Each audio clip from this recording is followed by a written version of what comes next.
Yo, what's up? My name is Zermis. I am a Grandmaster Static player on Kovaaks Voltaic benchmarks, and I'm in the top 0.1 percentile of Valorant players.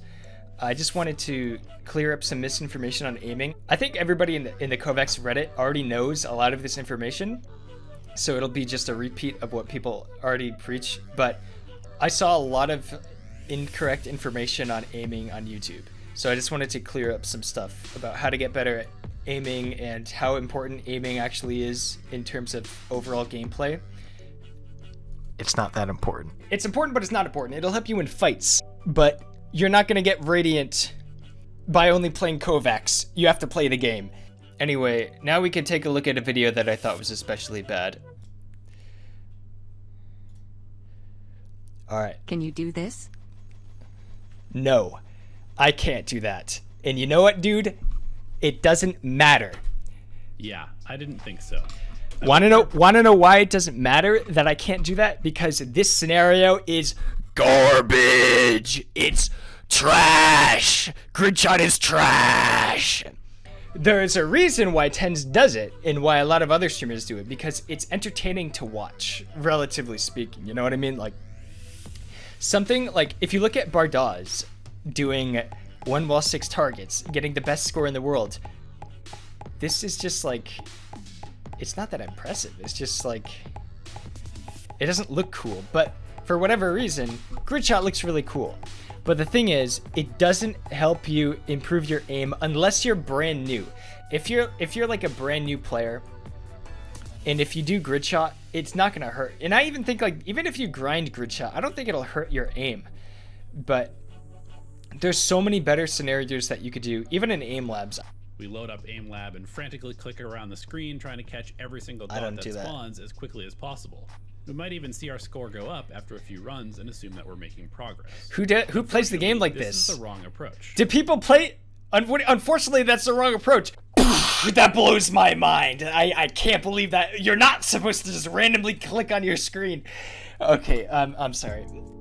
So if you're doing Gridshot at this speed here, then it's probably a helpful scenario for you. And the reason is because it's still challenging to some extent. But if you're going like a bit faster than this, if you're getting above like 60 or 70,000, then the scenario is like pretty much useless, because nobody really mentions this. I feel like people should mention this more. The entire point of aim trainers is to build mouse control. That's the entire point of the entire thing. And you're not really building more mouse control by doing a scenario that doesn't really challenge you anymore. That's why I think something like 1 while 6 targets is so helpful, because even if you're doing it at a really high level, it's still challenging. And at a certain point, this scenario is just spam clicking once you get really, really fast. Look at the scenario here, how big the dots are, and then look at actual gameplay. Look at the difference here.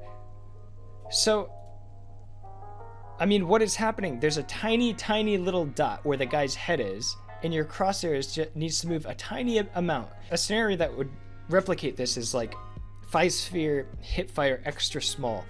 That's something that would be really useful. But these giant targets, this is really like, if it helps with anything, maybe it would be like, I heard somebody say that it helps with close range flicks, but I even feel like that's just, you don't really want to be doing this scenario once you're good at it. He's saying how you get better at Gridshot. That's what this entire video is pretty much about. But Gridshot doesn't replicate what happens in the game, so why would you want to practice Gridshot? How does that make you better at the game if this doesn't look anything like Valorant?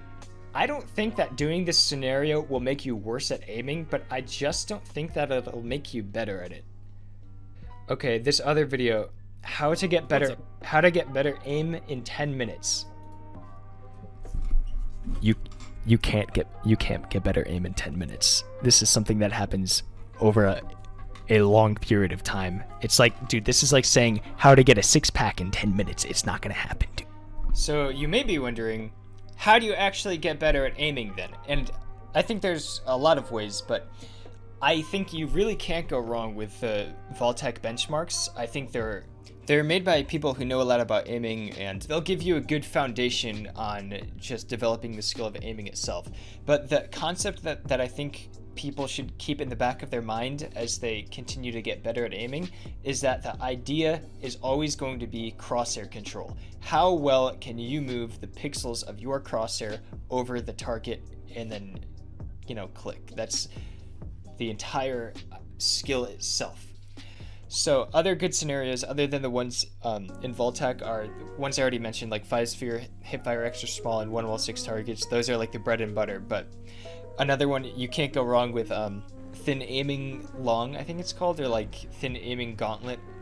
They work on smoothness of aim. I also think that you can't go wrong with doing community deathmatch servers in Counter-Strike if you're trying to get good at Counter-Strike or Valorant at least. If you're a Valorant player, I think it's good to do Counter-Strike community deathmatch servers, believe it or not. But deathmatch in Valorant is good as well. Deathmatch is good for learning crosshair placement because you could see where players are on the map at various locations. So that's something that I think is really good with deathmatch. But I think the moral of this video is just be careful where you're getting your advice from, because there's a lot of people that aren't necessarily that knowledgeable on aiming that are trying to give advice, and that includes me. I don't know everything, and I'm definitely not one of the best players out there. There's a lot of people that are way better than me at aiming, and they have way more knowledge. There's a lot of aspects of aiming that I could cover, like how to overcome plateaus. If you guys are interested in me making videos on that, then let me know in the comments and I could talk about that. But as far as this goes, I hope I helped people out there or gave them any bit of information or knowledge. If not, then I'm sorry. I'm sorry if I wasted your time. You could dislike the video, I guess. I'm not supposed to say that. Oh, I'm supposed to say like the video and share it to everyone that you know. So I guess do that instead. Thank you for watching. Have a good day.